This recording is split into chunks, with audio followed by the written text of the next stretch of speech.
1 year after tornadoes ripped through the tri-state, leaving a path of destruction, people are still trying to put their lives back together.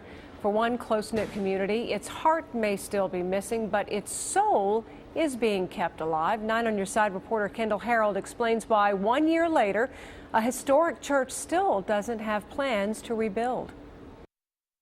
For more than 100 years, St. Mary's Church sat on the top of this hill in Morning View, surrounded by the cemetery where many of its congregation members are buried. Some of these tombstones date back to the 1880s. Parishioners moved the church here after their second church home burned down. Before that, they were flooded out. That's why parishioners say it's not so much about rebuilding as much as it is keeping their faith family alive. 1 year later, all that's left of St. Mary Church sits in this garage. These are the pew ends, a number of the pew ends that were still in good shape. Most of the pews broke in half or were totally flattened. A century of memories was blown away March 2nd when a tornado leveled the church.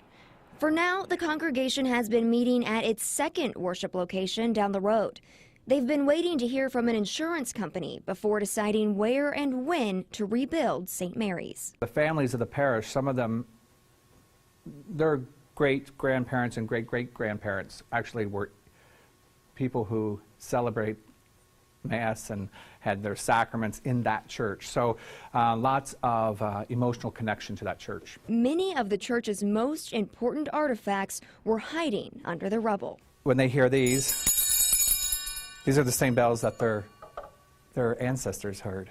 For weeks after the storm, church relics passed from generation to generation were found scattered throughout the cemetery.